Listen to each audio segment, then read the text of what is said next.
Radhe Radhe. 11 June বৃহস্পতিবার কমলা একাদশী ব্রত। এই ব্রতের পালন সময় 12 জুন শুক্রবার সকাল 9টা 23 মিনিটের মধ্যে এই কমলা একাদশী ব্রতের পালন সময়। এই ব্রতটা কোনো ভুল করেও মিস করবেন না কেউ।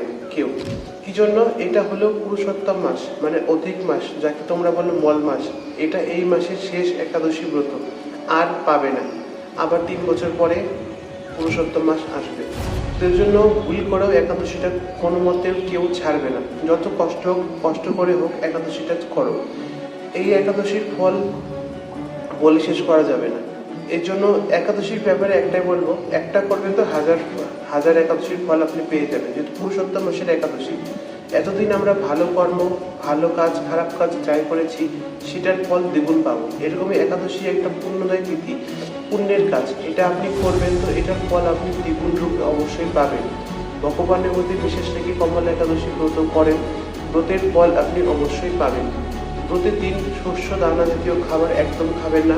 সাবুদানা ছোটটা বড়টা একদমই খাবেন না। অনেকে কি করে, একাদশীর দিন সাবু ভিজে রেখে সাবু খায়, এটা কিন্তু একদম ঠিক না। একাদশীর তো সাবু চলেই না। অনেকে আছে নিজের গুরুদেবের মুখে শুনেছি যে একাদশীর ব্রততে কিন্তু সাবু চলে না, বললে এখন আমি সহ্য করতে পারি না, কি করব। তো একদিন ভগবানের জন্য তুমি উপবাস থাকতে পারবে না? তোমার পেটে এত খিদা, তুমি কি মানুষ আছো নাকি পশু আছো যে এত খিদা? পশু নিজের খিদা কন্ট্রোল করতে পারে না দেখে, বা খিদা কন্ট্রোল করতে পারে না দেখে হরিণ মেরে খেয়ে ফেলায়।